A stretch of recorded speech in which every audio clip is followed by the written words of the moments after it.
Donald Trump finished 45th and rock bottom of a list ranking U.S. presidents by greatness, trailing even historically calamitous chief executives who failed to stop the Civil War or botched its aftermath.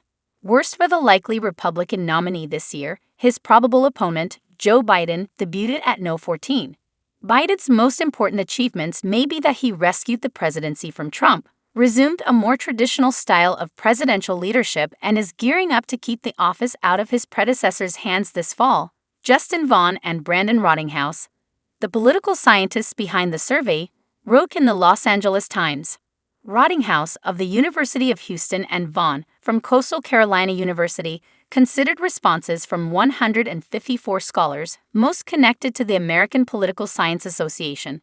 The aim, the authors said, was to create a ranking of presidential greatness that covered all presidents from George Washington to Joe Biden, in succession to such lists compiled in 2015 and 2018.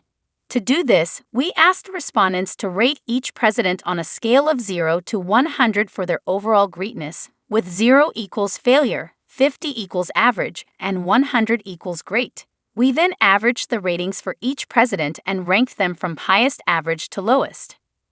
At the top of the chart, there was little change from previous surveys, the latter of which also saw Trump, then in office, place last.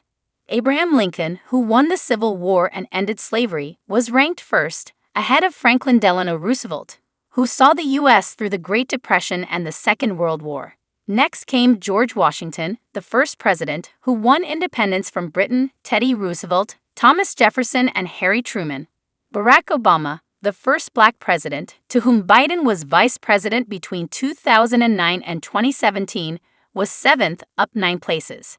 Jackson owned enslaved people and presided over the genocidal displacement of Native Americans. Wilson oversaw victory in the First World War and helped set up the League of Nations, but was an avowed racist who segregated the federal workforce. Other major movers included Ulysses S. Grant, 17th, up from 26th in 2015. Whose administration generated significant corruption, but whose attempts to enforce post-Civil War Reconstruction in southern states, including fighting the Ku Klux Klan, have helped fuel reconsideration. Grant succeeded Andrew Johnson, Lincoln's successor and the first president to be impeached. Like Johnson, Lincoln's predecessor, James Buchanan, who failed to stop the slide to civil war, also sits higher than Trump on Rottinghaus and Vaughn's list. Trump is a uniquely divisive figure, his legislative record slim, his refusal to accept defeat by Biden leading to a deadly attack on Congress, and his post-presidential career dogged by 91 criminal charges arising from actions in office or on the campaign trail. Trump is also ranked behind such lowlights as Franklin Pierce, Warren Harding, and William Henry Harrison. Trump's impact goes well beyond his own ranking and Biden's.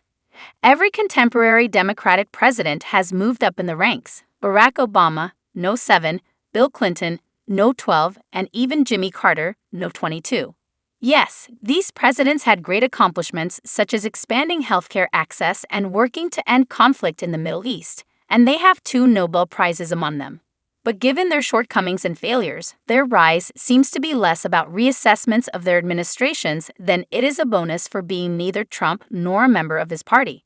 Indeed, every modern Republican president has dropped, including the transformational Ronald Reagan, No. 16, and George H.W. Bush, No. 19, who led the nation's last decisive military victory, the Gulf War of 1991.